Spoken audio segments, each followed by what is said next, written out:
Hey everyone, this is David Pike, the Motorcity Mechanic, and I'm back with another video. Now today we're going to go step by step on how to check and diagnose a P0101 code on this 3-liter EcoDiesel engine. Check it out. That gunfire.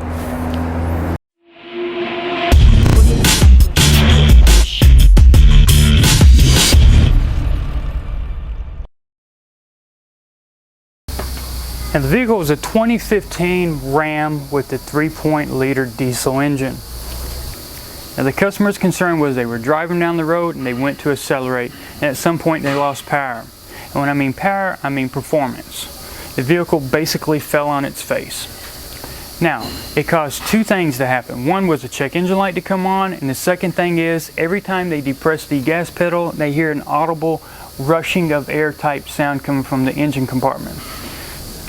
Now, not only did we have a symptom, we actually got a check engine light. So one of the next things we're going to do is we're going to hook up either a scanner or code reader of some sort. And we're going to go ahead and retrieve it and see exactly what causes the light to come on. So hopefully it'll help narrow down what the possible cause is. Now the code that we retrieved is a P0101. That's a mass or volume airflow A circuit range performance. So now we've got a symptom. We've also got the code. Now the next thing I want to do is just a good visual inspection. Now our visual inspection from up underneath, we can see something obvious. We can see that the air inlet charge hose, there's a problem with the inlet here. This piece is supposed to be part of that piece, and they're supposed to be either adhered together with an adhesive or ultrasonically welded together. Unfortunately, it's then come loose. So every time the pressure builds up on the air inlet side from the turbo, it actually pops this hose or the plastic piece off. Now it's supposed to resemble that. Now once the system gets pressurized, it pops loose. I'm going to show you exactly how that happens.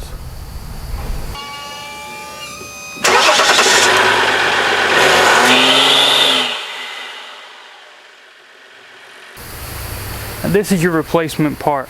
Now the technical name for it is charge air cooler inlet duct.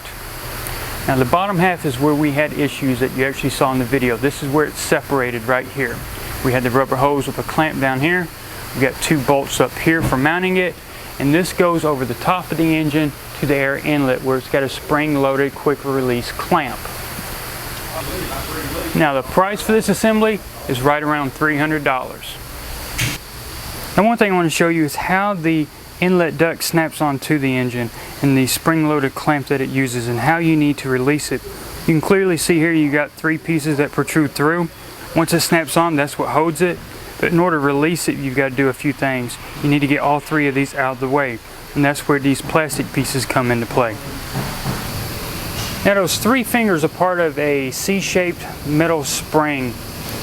Now in order to release it, we've got to separate the ends, and that's where the plastic pieces come into play. They got little ramps in here with catches, so as you pull it out, if you watch that finger there, they actually snap right there.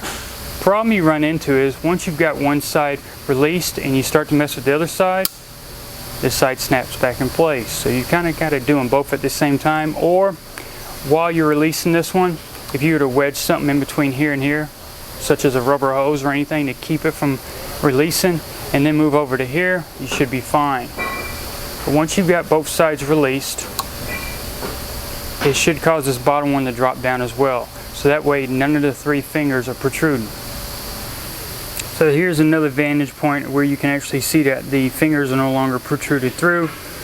This is when you would actually pull the hose off of the engine. But when you go back, it usually will snap back on fine. But if you actually got it released like this and you're trying to work it on, it doesn't take much movement for it to actually snap back in place. So this is what you're going to be spending a lot of your time fighting with, is trying to get both sides released.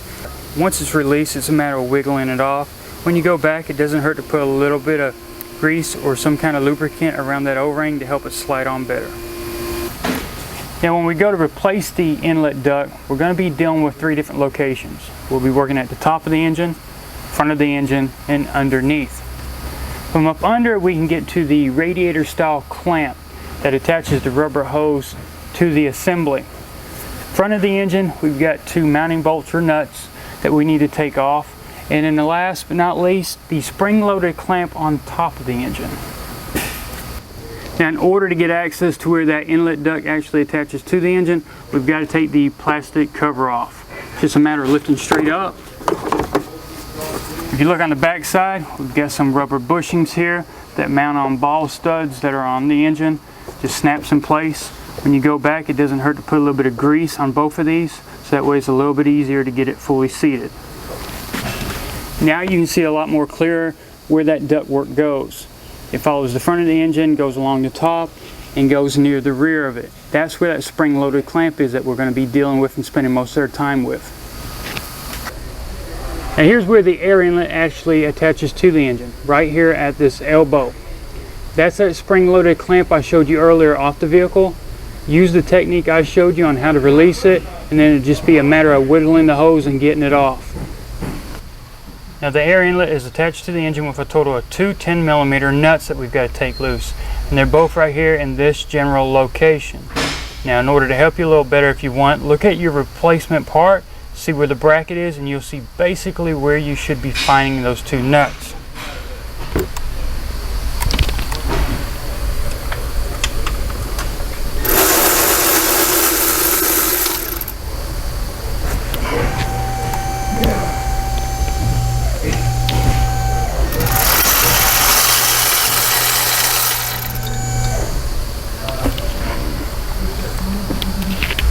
So from underneath, we can actually get to the clamp that the rubber hose goes on the inlet ductwork. Remember now, this would usually be on the assembly. We know that it come loose.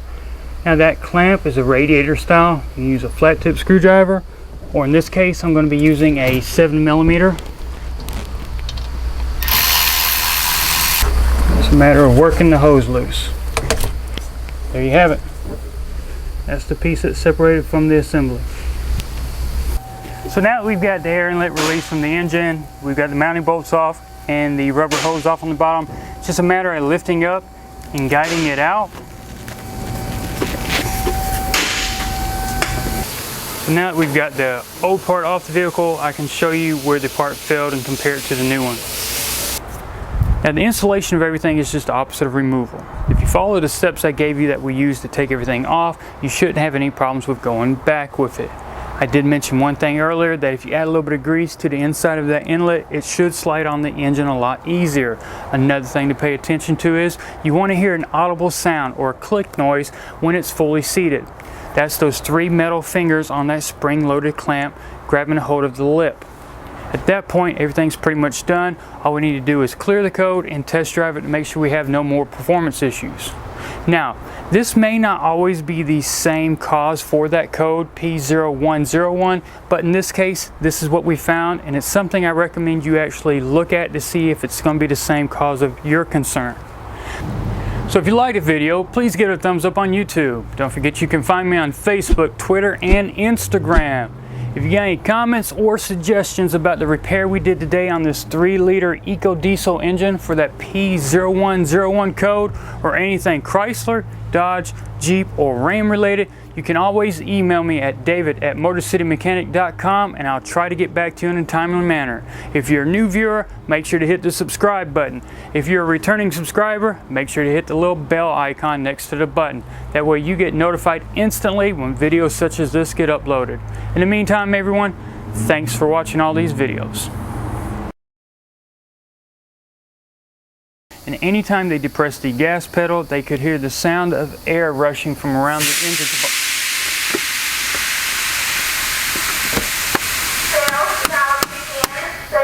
It is so hard to film in the shop during the day between intercom and someone mounting a tire. It's work. I can't blame nobody, right?